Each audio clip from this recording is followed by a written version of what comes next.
Hi, everybody. Welcome to another Team Grow podcast. Appreciate you listening. This is episode 6. We've got Sean Garber here from Grade A Auto Parts. Really excited about this one. How you doing, Sean? I'm great. How are you? And then we also have a special guest with us. We got Ben Robbins in here again. Hey, how you doing, guys? So Ben came over with Sean for this episode. They've done a lot of business in the past, and Sean's been a big part of the grow from the start. So really wanted to have both of them in here so we could talk about everything. So glad to have y'all here. Well, thanks for having us. Yeah. So, Sean, what we really like to do is kind of hear your story. Big part of grow is entrepreneurs, really people working through the ranks, grinding, getting their businesses started or growing, or whatever position they're in at the time.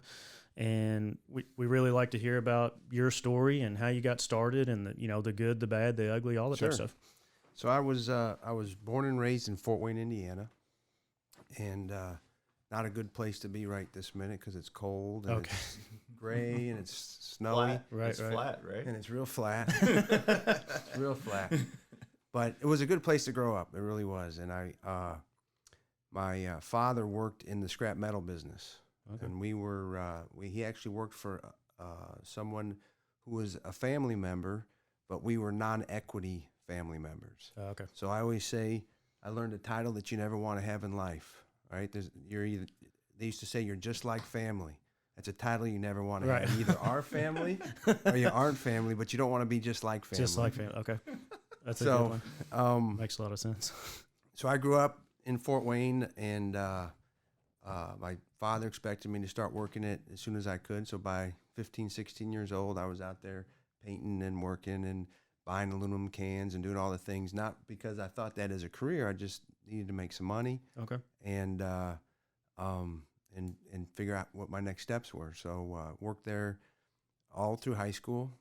Went to Indiana University for college, and then it was expected for me after I graduated to come back to Fort Wayne and work in the family business because I almost was family, just like or family. just like right? I was just like family.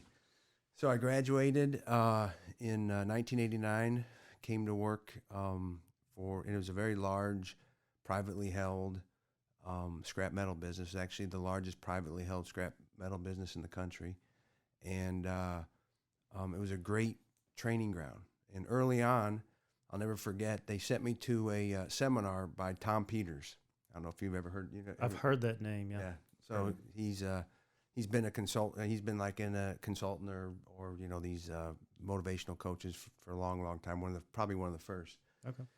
So they sent me over to this seminar, and Tom Peters, and it still resonated with me, but it definitely stuck with me then. He said he tells his MBA students that if they're not fired in the first 5 years of their first career, then they haven't done their job.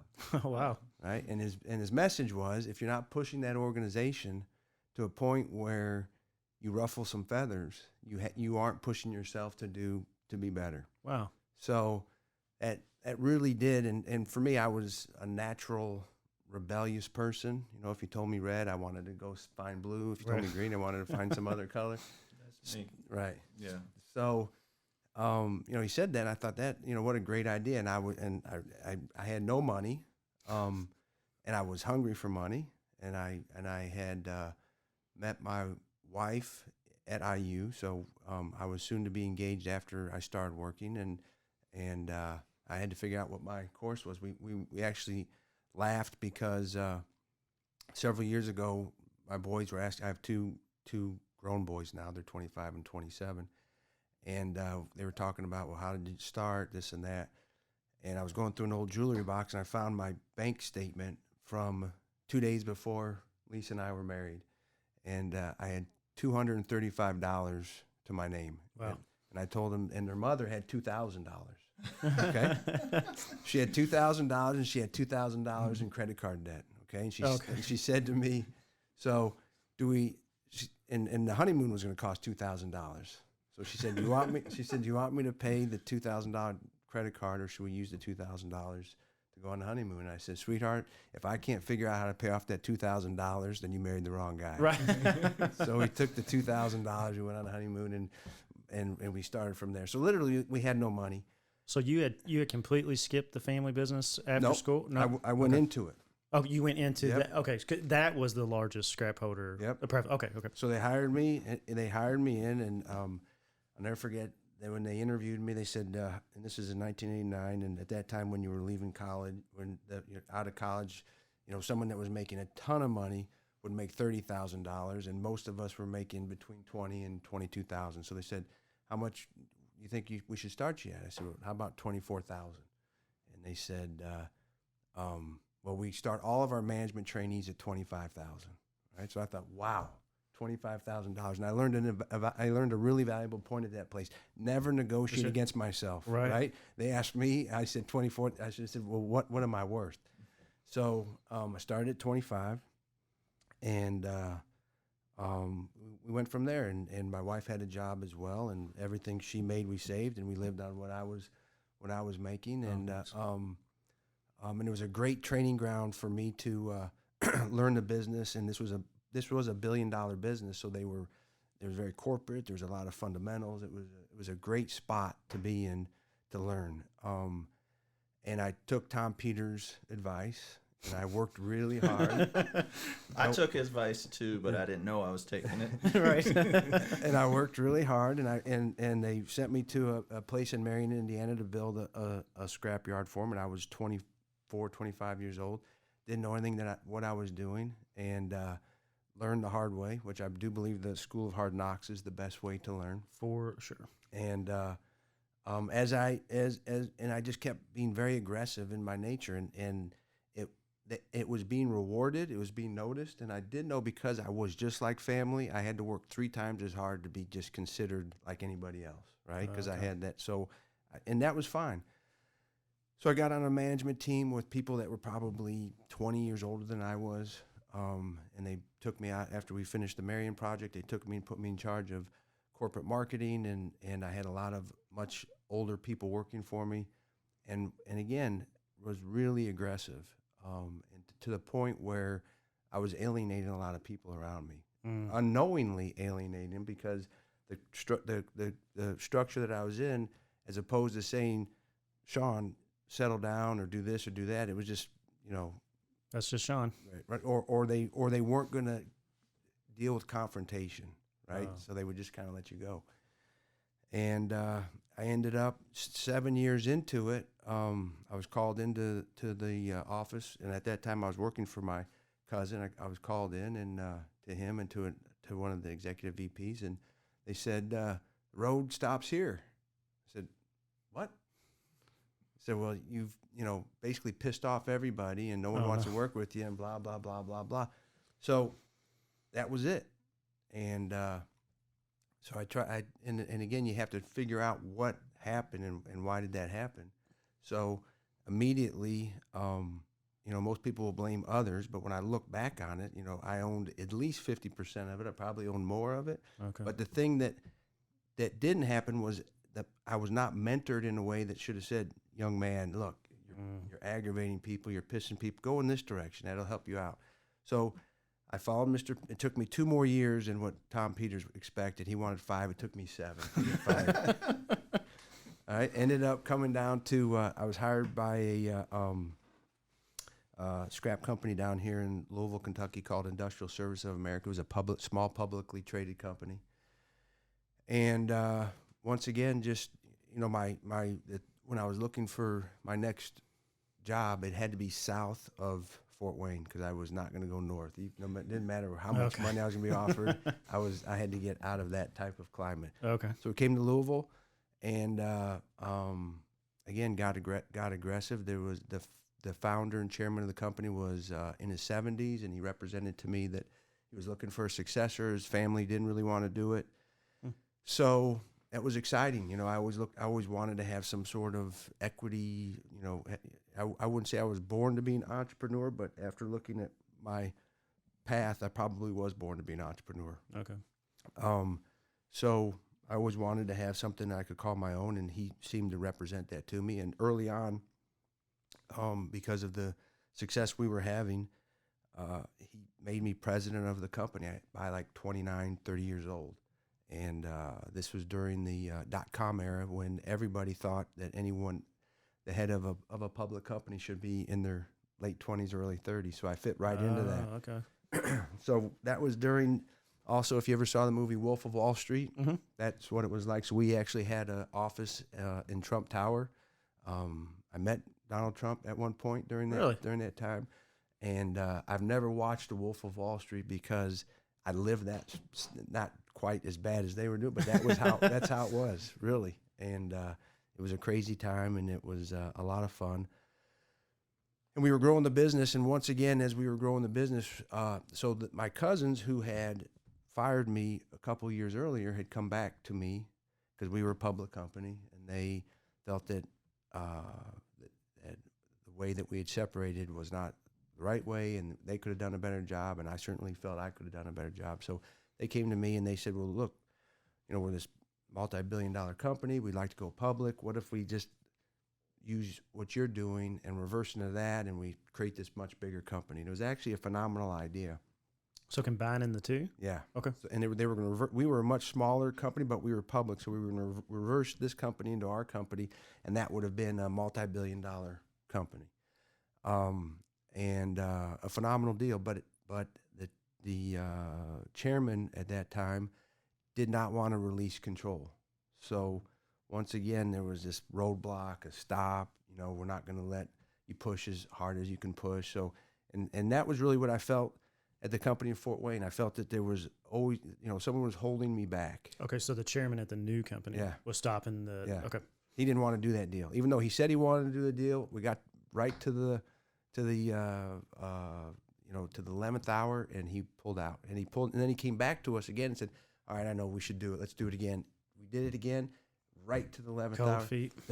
Out. So at that point, there was a lot of exposure and liability in public companies when those kind of things happen, and it just didn't feel right. And I was a board member, I was a president, I was a chief operating officer, I was all those things, which I hate titles. So there's no titles in any of my other companies, but really? Those were my titles then. I hope did that impress you, Ben? I hate titles too. I just want to make sure. Right. So it just didn't feel. It felt not good. And during that time, one of our shareholders had called me up, and he was upset. But I had a relationship with him. He was upset because of the company, and he wanted the company to be performing and the stock to be performing and all those kind of things that you had to go through. But at the same time, he said to me, I have this company. I know this guy down in North Carolina that is in the apparel business, motorcycle apparel, and wants to sell his business. Or he has to sell his business. He has this trademark called American Biker, and he has a Harley-Davidson license. And Harley-Davidson, this is in 1999, 2000. Harley-Davidson at that time had decided that they were going to pull all of their trademarked products out of every mass merchant, out of every truck store, and only sell it in their stores, in their franchises, right? Dealerships, yeah. And that's when they made the dealerships, the Harley dealerships, become these big Taj Mahals. Before that, they were these little things. And they said, look, you have to build these large dealerships, and if you do that, if anyone wants a Harley product, which still holds true today, you go there. So Harley was making this guy divest of this trademark called American Biker, which was really the generic to Harley-Davidson. Didn't know anything about any of those things. And as I tell you the story, there's one key thing in my career, I'd say, which is I'd rather be lucky than good. So every process that I tell you has nothing to do with my talent. It has to do far more with hopefully the luck that I've run into. So we get into this thing. I fly down to Lincolnton, North Carolina, take my wife. It looks really interesting, but I don't know anything about it. And I say to my wife, who's much smarter than I am, why don't you run the business? We'll bring that up to Louisville. We're going to shut all the manufacturing down because we don't know that. We're going to outsource the manufacturing because this is when NAFTA first came into play, and there was a lot of domestic apparel manufacturers that were looking for work. We'll keep the trademark. We'll outsource it, and we'll see what we can do. So we get involved. I'm still at the public company, and because Harley-Davidson left this huge vacuum, our product started to go really, really fast. And in the new stores. Well, we had all the new setup. So we even at the end we were at Walmart, we were everywhere, and we had 5,000 stores across the world. We were in Europe, we were in Asia, we were everywhere. Because again, Harley wouldn't sell it, and our brand looked just like Harley, and it was a trademark brand. So really started to take off, and my wife was like, "Look, this isn't something I think I can do. Why don't you leave and we'll work together?" And I said, we laid out. So the guidelines was, "Look, I'll come. We'll do this as long as you understand when we walk in the office, I'm in charge." Okay. Right? There's no question. Right. I'm in charge, and if this decision's made, that's it. And no matter what happens, how much you disagree with me, I can't be penalized when I walk into the house. Right. Okay. Okay? Got to be two separate spaces. But when we walk into the house, you're in charge, which she is. Right. So, and we really did establish that. And Ben knows Lisa, and Ben sees how we work, and we've worked now together for well over 20 years. It's been a phenomenal partnership. Without her, I certainly couldn't have done anything that I've done. But it was people will say to us all the time, "How do you all work together?"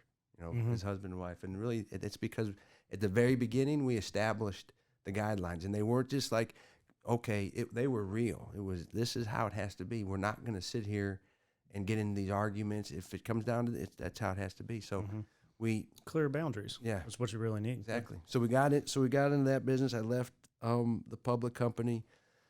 And it just started to take off on us. And... ended up buying another company out of Farmington, New Mexico, which was a gift and souvenir type company. When you go to like Gatlinburg and you see those real ugly T-shirts, that was us. Okay. Right. And I had a hard time figuring that out. I first started this is true. When we got the biker, I designed a shirt I thought I would like, and I couldn't sell one of them. Okay. So I bought. It wasn't ugly enough. No, I had to. So I bought a motorcycle. I got into the whole, I had to get my mindset into it. And once I did that, and I understood what they were looking for, we started designing. Then when we got into the gift and souvenir, we started looking at, I got to find some grizzly bear and some big elk and some other crap that we got to put on this shirt with flowers and whatever. So we did all that, and that business took off. And then we got into motorsports licensing, and then we got into NCAA licensing. Then I got hooked up with one of our manufacturers, and we took our company public, and we sold out of that position after about 4 years. Really? Yeah. And then after I was out of that, and again, I'd rather be lucky than good. It was just a stroke of luck. And a guy in the mortgage business came to me and said, "What are you going to do?" I said, "I don't know what I'm going to do." And this is in 2003-ish. He said, "Well, I got this business. I'm not sure what to do. I'm struggling." So I didn't know anything about mortgages, got involved in that, and ended up growing that business. We ended up getting licensed in multiple states. And this was during the boom era of the mortgage industry. Mm-hmm. We opened a title company, and things were going great. A guy in the auto parts business I was one of the founders in a young entrepreneurs organization here in Louisville. So we had got him to join a couple of years after we started it. And he asked me if I wanted to come look at his auto parts business, because he had known me from that, and he'd known me from when I was with the public company that was a scrap metal processor, and went and looked at the business. But I wasn't real excited about having a partner, because I had partners in that public company, and it was a rough road. Mm-hmm. So we actually spoke for 2 years. We decided that we were going to do the auto parts business. Didn't know anything. I didn't know anything technically about the auto parts business. All I did know was that when I was in the scrap metal business, I never could understand why auto parts businesses didn't do scrap, and why scrap metal businesses didn't do auto parts. Oh, okay, combined. Because they're one and the same. I mean, the customer base is one and the same. So I thought it'd be an interesting experiment. I didn't know how involved I would be in it. So in 2005, we made a deal. We got together, and the business was just the opportunities were just immense. That I just couldn't imagine that it was an industry that was running like it was in the middle of the 20th century, but it had technology that was 21st century, and it had the availability. The customer service of auto parts, which I'm sure you're all familiar with. You said you've been, but most of the time, typically, if you say you go to a junkyard, you walk in, the guy might say hello to you, right? It's not customer service based, that's for sure. The dog usually says hello. Yeah, maybe. But they, and so, and every business I have what I call the 4 corners that I've applied to every one of our businesses. And the first corner is surround yourself with good people. The second corner is listen to your customers, and we believe customers are internal and external. The third one is check your ego at the door. The fourth one is check your greed at the door. And our definition of greed is the difference between being selfish and selfless, right? So someone who is being selfless is checking their greed at the door, right? Someone who's not is the opposite. So I would challenge anybody, whether it's in your personal life or in your professional life, if you are experiencing an issue, check to see if you're surrounding yourself with good people, check to see if you're listening, check to see if your ego's in the way, and check to see if your greed's in the way. And if one of those 4 or all those 4 are in line, you won't have a problem. If one of them are out of whack, there's going to be an issue. So, I love that. So we really used our 4 corners to guide us. And in that spirit of the 4 corners, when I looked at the auto parts business, and I could see that the guys, the industry in general, didn't really subscribe to any one of those corners. I thought that was a hell of an opportunity, right, to come in and say, look, let's get good people around us. Let's not see if we can just pay them as cheap as we can possibly pay them. Right. Let's listen to our customers as opposed to tell them that we think we know better than they know.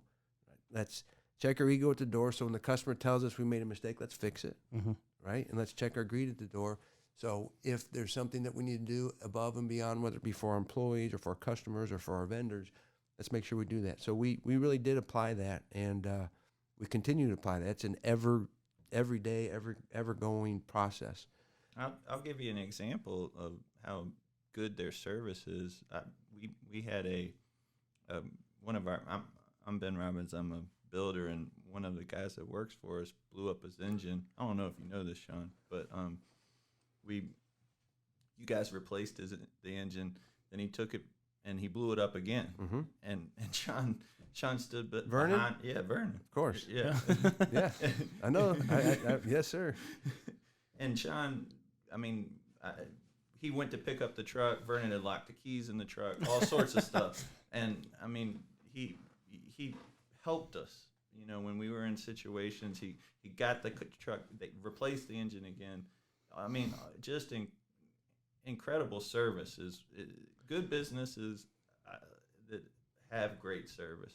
And that's corner number 1. That's not because of me. It's because of surrounding ourselves with good people. Right? When you have those kind of things, people have to believe in your culture. They have to buy into what you're doing. Yeah, I think a big part of that too, especially in our businesses, what we try to do when a problem comes up, we're not trying to figure out whose fault it was. If you're trying to figure out whose fault it was, we're on the wrong page. Absolutely. We have this problem in front of us.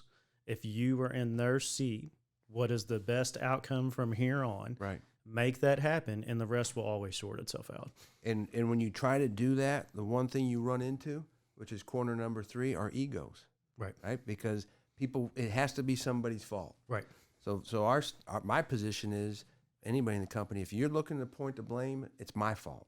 Because it is. Ultimately, in our organization, it's my fault. So now that we've gotten that out of the way, that it's all my fault, how do we make it right? Let's move past that. So, but those are the things, that corner number 3 and that corner number 4, check your greed, check your ego, check your greed. Those are the ones, when you're trying to resolve issues, are the ones you run into. And it's human nature, and it's people being defensive or whatever it is. But when you really focus on customer service or customer experience, and you subscribe to it. Everybody says, I listen to the customers, this and that, or what. But you know what? Very few really do that. But when, the story with Vernon or any of these type of things, that is our commitment. We will do whatever it takes for you to walk away from our business saying that was a good experience. Yeah, I hit a bump in the road. Yes, that they made a mistake. Yes, they sold me an engine that didn't, whatever it might have been. But, our thing is, how do we stay with it? And really that, we've always been believers of that. But if you look at this Amazon phenomenon, that really tells you, Bezos says he has 9 words that has grown his business. And those 9 words are, I think I'll get it right, but let me know how we can earn even more of your business. How can we earn even more of your business? Okay. Those are the 9 words.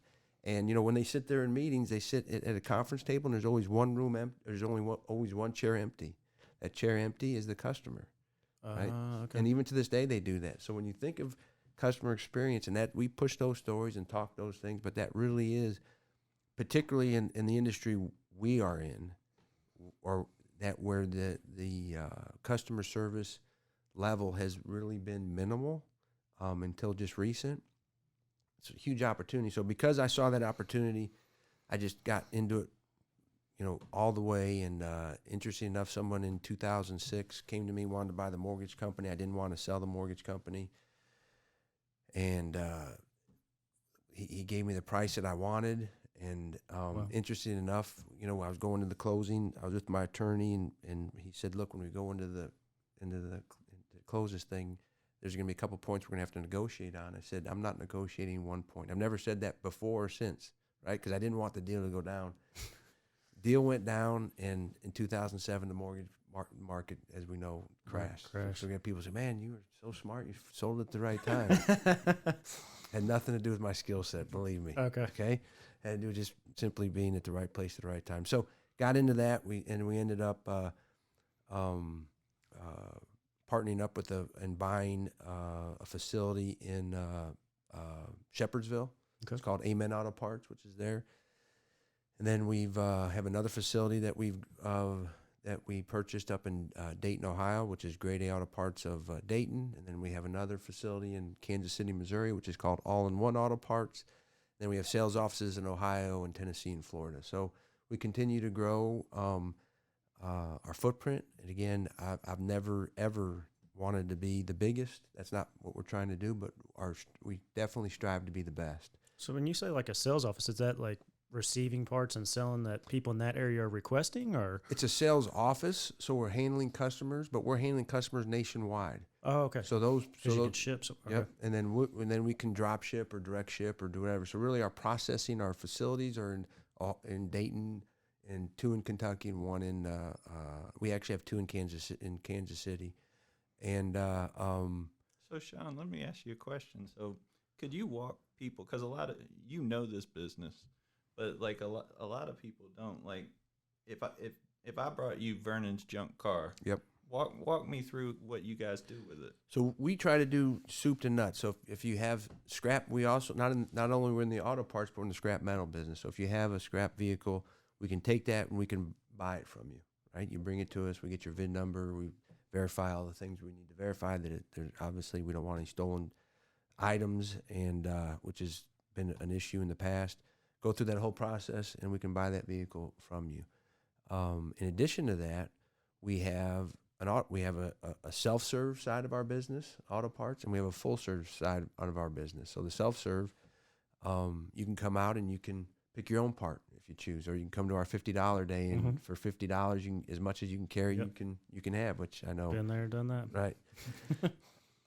So those are cars that are sitting out in our facility, and then we have a full-serve business that virtually we can get a part for any car out there, whether it's an old car or it's a brand new car. And not only can we get parts, but we can get drivetrains, so motors, transmissions, and then inside of Grady we have a warranty company. So not only will we sell you the part, but we will sell you a warranty for that part. For the used part? Yeah. Wow. So I say that to our sales folks, that has to be the easiest sale of all time, right? To sell a warranty on a used part. That's true. Someone you want to have to, so we do those things, and then in addition to that, because it's been difficult, people want to go to a one-stop shop, and we're really one of the only people that do this. Is if you bring us a vehicle, we will have the parts installed for you and cover everything. That's what we did with Vernon, Right. And that's a great service. Labor and parts. Yeah. So instead of you buying a motor from us and then finding your own mechanic, and then he puts it in wrong, and now all of a sudden you got a problem, you as the customer are in between, right? Because I'm saying my part's good, but your guy installed it wrong. Your guy's saying it's right, and that doesn't help. So we wanted to create that good customer experience. How do we do that? We wanted to give the customer the whole, a one-stop shop. So we'll do the install, we'll do the warranty, we'll do everything. So you come to us again, whether you need a headlight, whether you need a door handle, whether you need a ashtray, or whether you need, whatever it might be, or you need an engine. Mirrors. Yeah, whatever it is for the vehicle, we can locate it. we can get it for you, and we can definitely help you out with it. So Wow, that covers a lot. Yeah. That's a lot. That's a. How many employees do you have? I mean, that's a huge business. Well, it is. We have right between about 120 employees. Okay. And the business is definitely figuratively and literally a lot of moving parts. We in our business, because we're selling used parts, it's like selling a snowflake. There are no two parts alike. Once it has experienced life on a vehicle, it's different than what it was when it came out of and that takes a certain type of salesman, salesperson, right, to understand how to deal with that. And the way we describe quality is a well-described part, right? If you ask me, I want this mirror, and I say, look, the mirror has this crack in it and this and that, I'll discount it, and you get the mirror and it's got that crack, you're going to know, this is the best thing since sliced bread. That's exactly what they told me. Right? But if we give you that mirror and we didn't tell you about the crack, you're going to say, this part sucks. Yeah. Right? So for us, quality is a well-described part, which we take pictures of all our parts. You can go to our website, you can see pictures of our parts, we can send you pictures of our parts, we can do everything and anything prior to the sale to be certain that the customer experience is exactly what they want it to be. So that's what's allowing. That's probably a big piece of being able to go nationwide and ship things like that, because they have that trust in you. And we've picked up some big national accounts, such as AutoZone and others, where literally we are selling them parts who will then sell you parts. Really? Yeah. Wow, that's impressive. So, well, I don't know about that, but we're trying. We're trying like hell. So, how did you stumble into the AutoZone deal? So we were doing business. We still are doing business with a big local or national used car company called Byrider. They used to be called JD Byrider. Now they're Byrider. Really good company, and we stumbled into that deal and started growing it from one location, and now we're partnered with them nationwide. And inside of Byrider, AutoZone buys all. They have their people buying them parts, because they're buying used cars from the auction and they need parts for those cars. So they've partnered with AutoZone to do that for them. So when we got involved and we saw that AutoZone was buying the new parts, we're doing that for Byrider on the recycled parts. And because we were next to them, we just naturally started calling on AutoZone, networking through the system. And the other interesting thing was, as we started going into this, I didn't want to call it used parts, because you can't buy a used car anymore. Everything's certified, blah, blah, blah, right? So I came in, I usually do my best thinking when I'm in the shower in the morning. So I came in one morning and I said to the team, look, we're not selling used parts. I don't want anyone to use the word used anymore. It's a 4-letter word. I said, we're now selling certified recycled auto parts. Okay, that's what we call them, right? And everyone's like, oh, that's cool. I'll go back in my office. I think I'm some, smart guy.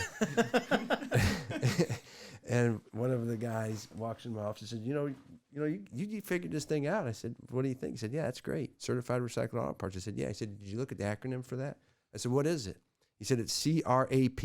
We're selling crap. That is awesome. Okay. All right. So Nice. So we took that. We actually grabbed onto that. If you look at some of our advertising or the things we've done, we've used that we sell crap, certified recycled auto parts all the time. That is awesome. Yeah. I love names like that. Like big ass fans. Yeah. The people, if you can, I don't know if they, obviously they did it on purpose, but I mean, if you can find something like that in marketing where a name really catches somebody, there's value in that. Right. Mm-hmm. And it's when it really, if you look deeper than that, it shows you the strength of our organization. Our guy was not afraid to come tell me, hey, dude. Right. Well, you've obviously created that culture. Yeah. That they're confident that they can come and tell you something like that. Which is you want, right?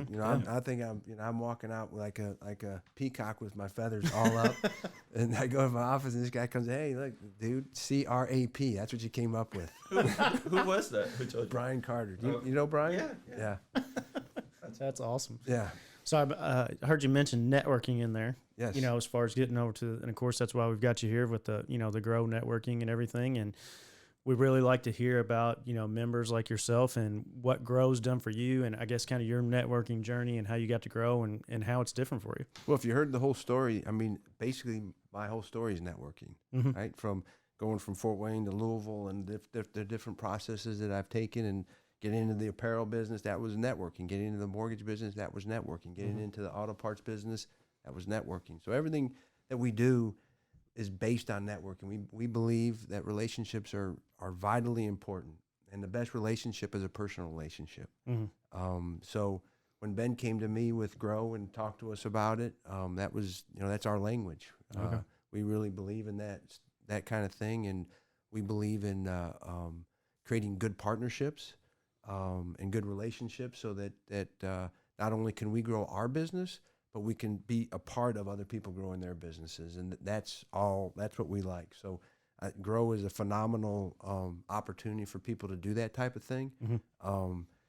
It's for people who want to do that type of thing. I wouldn't say it's for someone who just wants to say I'm part of an organization and not participate. It's for people who want to really have relationships and want to be vested in it and grow it. Yeah. So I think it's again, any type of relationship and networking is phenomenal. In today's world, with the technology and with the things where people don't necessarily have to do that, it unfortunately is becoming more and more difficult to do that.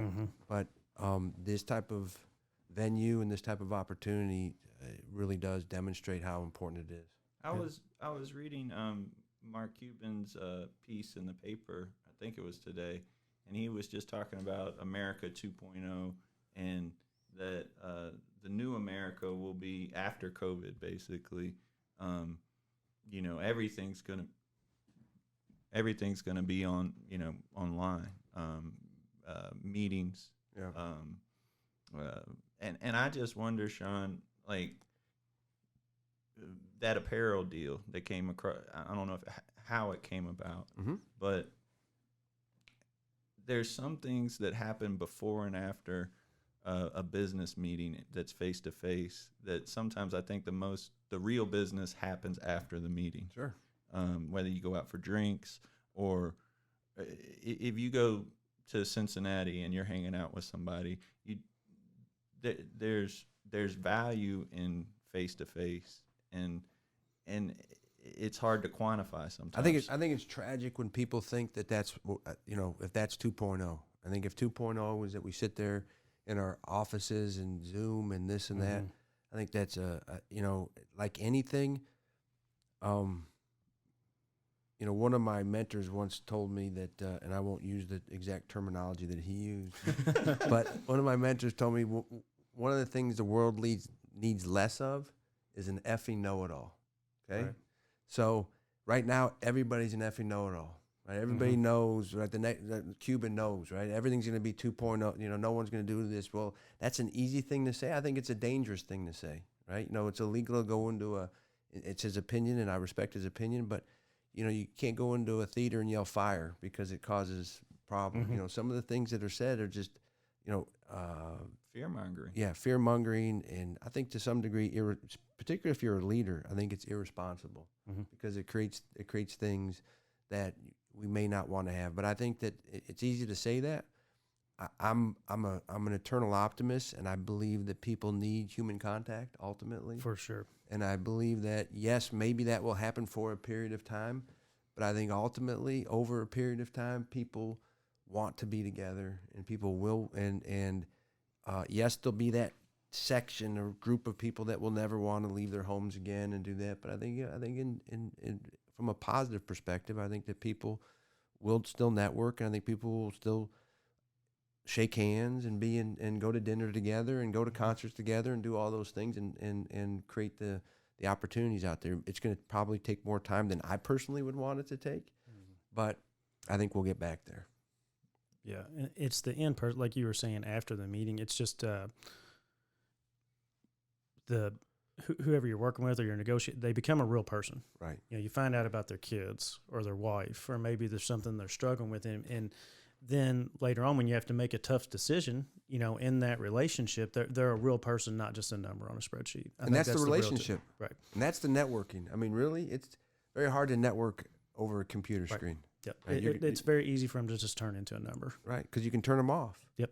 When you sit there and see somebody and you walk, and you have to walk past them and you have to have a conversation, and you learn and you learn that, hey, that person knows this person and this person knows that person. You build these relationships. And I think that those are, I mean, if that were the case that we go to this 2.0, then, you know, you might as well kiss Vegas goodbye, right? Because no one's going to go there for a conference. I mean, all these, you know, I just don't see that happening. I'm on kind of the same page. I think it's a short term if it does. Yeah.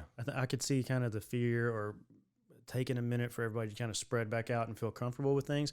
I just don't think that could last in that capacity because, I mean, right now, I mean, we can't meet in person right now for Grow. We're waiting until the first year, you know, with these new restrictions and everything. But before that, I mean, that was the one time I was seeing people a week. Right. Yeah, exactly. You know, and then on top of that, it was in a business capacity. So I looked forward to it even more, you know, because, you know, I probably a broken record on the Grow thing, but when I go there versus other networking things that I've done, I'm genuinely interested in what everybody else has going on, not how many leads they've sent me. Right. And, you know, I want to help somebody or I'm getting help that I, you know, wasn't expecting because we form those real relationships that are not based on a dollar amount or an amount of leads in a certain amount of time. Right. People do business with people, ultimately, right? At the end of the day.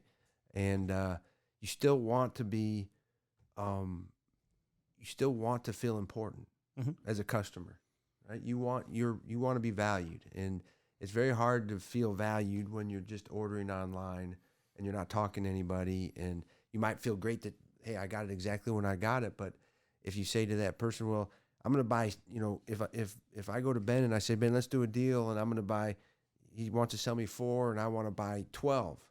I can say, hey, if I'm going to buy 12, why don't we do this deal? He'll say, okay. Try to negotiate that on Amazon. Right. It's not happening. Ain't happening. Right. Okay. You can't do that. And that's a single transaction. You know, how many times have you looked at something? Wow, this person over the last 9 months or 2 years, you know, we need to look at this a little closer and make sure we're servicing them, you know, the best way we can. Exactly. Sean, what is a business?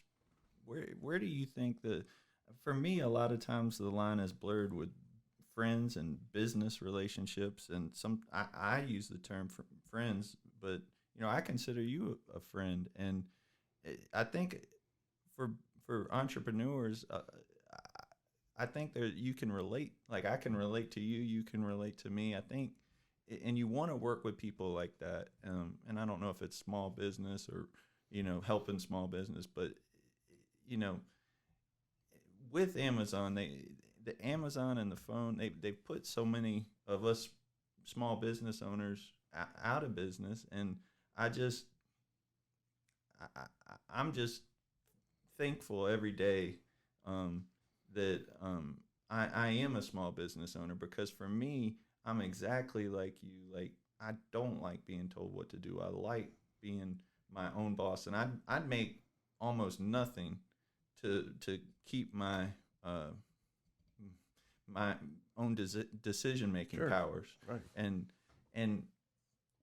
so I think it might be, you know, that we want to work with people like us. And so I was just wondering, how do you define friendship? And are you friends with a lot of people that are other business owners? Yes, absolutely. I think it's important to establish a friendship, but I also think it's very important to understand what's personal and what's business, right? And really, and you know, it's a famous line from Godfather, right? This isn't personal, this is business, right? So that's true. A lot of people have a hard time with that. They think because you're a friend that you know, they should give me a break, and if I screw up what I'm doing for you, you should give. I don't believe that. I believe that. Well, you don't believe it even with your own family. Like you did it with Lisa. Yeah. Like, and I know your sons. It has to be a very similar thing. It's absolutely. There's business and then there's personal. And I think that, and I would like to have a personal relationship with everybody I do business with. You know, I'm a believer that if I can hire family, there's nothing better, right? If you can help. Now, if you're taken advantage of, well, then that happens, you know, those things. But you can be taken advantage of people who are non-family members as well. But as long as you lay the expectation on the front end of what it is, and then have the fortitude to stay with that expectation, right? A lot of people think that conflict will lead to confrontation. It doesn't, right? If you handle it right, you can deal with conflict. Doesn't mean it has to be that doesn't have to become confrontational. And So, I think those are great parenting skills. I Yeah. mean, I would argue it's the same thing. very similar. If you say, don't do this, and you've got to have the fortitude to follow up on it. Right. You got to follow up, and you can't be afraid to say to them, this is where it is, or tell them that I made mistakes or whatever it might be. But That's a big one in our offices. Screwed it up. Yeah. And apologize. And this is on me. Yeah. And, but I also want to sit here. Here's how I think I got to it. We had something come up. I've got 4 kids, and but it was before COVID. And I was like, guys, I had a dance site on this and this and this. It's still not an excuse, but I also want you to understand the human element of the mistake. Sure. Of how I got there. And our employees mention that on a regular basis, but it allows them to come to you, like you said, and they're going to say, hey man, this is what I did. Here's why I think it is. And here's how I'm going to try to, not make it happen again. Right. I mean, it's so as long as you have that, and again, we talk about those 4 corners. If you establish that and you understand it, whether it's your friend or if you're violating those corners, right? You got the wrong people, you're not listening, your ego's in the way, your greed's in the way, then it's easy to see where the mistake is and how to fix it. So I think relationships, business relationships can certainly become personal relationships if you don't take advantage of it, right? Well, people will certainly do that. But each person has to do that for themselves. And that is, and again, we built our business because I wanted, and I believe our business is this, that if a young me came to that business, if he wants my job, he can have it, right? Where I told you in my history, I always felt I was hitting this issue, right? Either politics or someone protecting themselves who wasn't as good as I was. If someone came into our business that was the best, they can, and they're better than I am, then they can attain to whatever they want to do. And that is the expectation. And in order to achieve that, you have to be you have to have conviction to what you're trying for your culture and what you're trying to achieve. And I don't think you can get there without having personal relationships. Yeah. No, that's a really great point. Sean, where do you see right now what are you trying to do right now with Grade A? What's on the horizon? So that's an interesting question because people will always ask, what's your 5-year plan, right? And I want to know the guy who came up with the 5-year plan we're in right now. That's so Where's true. that guy? Right. Yeah. So I don't have vision for 5 years. It's tough. Right. I have vision. I describe our culture myself as an opportunist. We're opportunists. We look for opportunities. And those opportunities are, how do we grow our business to create a better customer experience than what we have today? Right. And how is that? How do we do that? And again, as it sounds like a broken record, but it's following those 4 corners, right? And that number one, that first one is the most important. Surround yourself with good people. So my goal right now is to continue to grow our organization through good people. I've been blessed to have my wife involved in the business, and I've been blessed to have both of my children involved in the business. And they're all 3 are extraordinarily hard workers and dedicated, and you know that, Ben, because you work with them and see how they act. And I'm finding myself in a different stage where, as opposed to being on the field and in combat, I'm more pulled back watching the combat on the field, which I don't know if I like as much, but I think it's a phase that you have to go through in order for the business to grow. And so that's where I am now. And not just my kids, but I have really good people, managers, employees in the organization who continuously step up to grow the business. And the more that we can give them the opportunity to grow themselves, to grow in our what we want to do is we want to give people an opportunity to achieve their dreams along with achieving our goals and expectations of the organization. So that's where I see our next steps. So is it more, it's on a national level though? If right now we're on a national level, as long as we can continue to provide service and customer experience to the level that we want to do it on that level, because literally we can sell a part anywhere in the world, and we have. I always tell the story. You remember those old Concord? They were Mitsubishi Concours. I think they I don't know if it sounds before your time, or Conquest. Yeah. It was a Mitsubishi Conquest. I think it was in 1990, 91, and we literally had one put it on our website, and someone in China bought it piece for piece. We couldn't sell the whole car, but we literally almost sent the whole car to him, every piece Really? separately. Yeah. So we sell. I mean, we have a global audience, and our goal is. And he found you. Yeah, and he found us. And our goal again, it's not to be the biggest. Is we don't want to do anything that we can't do well, and that's really what we strive to do. How do you keep up with technology? Like, do you? Because so this guy in China found you somehow. How did? Corner number one. I can. The only thing I can do with TikTok is barely spell it. Okay. Right. That's it. That's the end of my knowledge on that. So we have really good people that we look for to help us grow our business in all the avenues, whether it be analytics, analyzing our website analytics, all the things that. And I sound smart saying that, but I don't know what the hell I just said. But analyzing those things and figuring out all the newest ways of promoting our business through whatever's out there. And we have really good people that are doing that. And we're going to continue to push to stay on top of that. It'd be interesting to show, like, go back even 30, 40 years to show your website to a junkyard 30, 40 years ago. There were no, I got involved in this business in 2005. We had one computer, okay, and it was it wasn't hooked to the web at that time. Wow. And that's all we had.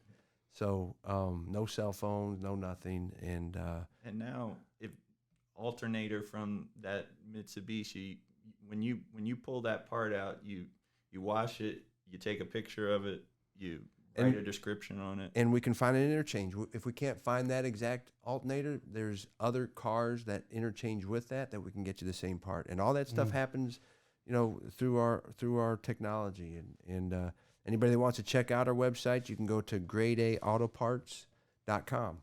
And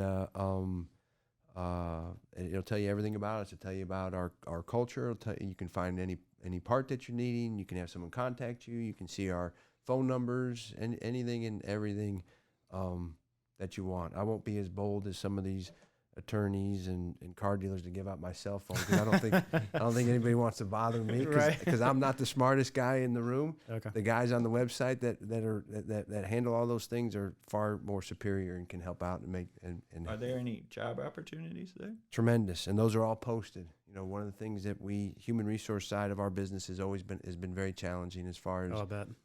Finding good people, and we spend a lot of time trying to do it. So we have the positions posted on our website, and again, anybody should feel free to reach out to us, come out and see us, come ask for me. If you come out, see, I'm a personal guy. You can ask for me in person, and I'll talk to you. Oh wow, nice. But so we did a grow party at Sean's place, and the coolest thing about the party, we had like 150 folks there, I think, over the course of the evening. This was before COVID. and they gave tours. Sean had like 10 people there, and they all gave tours of the facility. And I couldn't tell you how many people came up to me, week later, month later, and said, I never, it was so neat. I'd never done anything like that before. Right. Mm-hmm. They envision a junkyard. People will see me, or spouses will meet me of employees at work, and the spouse will come back the next day and like, my wife was shocked. I said, what is she shocked about? She thought I was going to introduce him to like 300-pound guy in overalls smoking a cigar. Right. So, people do have an image of it, and we've worked hard. And really everything that we're doing, the processes that we've done are because we've listened to our customers and what they want. If we didn't have to do all that stuff, we wouldn't. But really, the quality control, the washing of the parts, the taking pictures, the preparing, everything we're doing are things that weren't being done. And the way we learned how to do it was we listened. And that's, if you will, that's networking as well. Yeah, man, I really enjoy you coming in, man. That was a great conversation. Did I beat the 55 minutes? You did. Very, so I have the new record? You do. You have the new record on the Grow podcast, and Just really appreciate you coming by, man. Well, thank you for having me. I Enjoyed really the appreciate it. conversation, and we will definitely have you back. One piece that we're going to try to add to the Grow podcast is kind of some educational parts and some different things. And Good. I'd love to kind of have you come back and touch on those four corners, some more and Sure. get into more specifics. I think that'd be a great episode too. I really enjoyed the conversation. Well, thank you. Thanks for having me. Thanks for coming by, Ben, helping us get it rolling too. Yeah, thanks. Thanks for listening, everybody, and we will see you next week. Thanks. Yeah.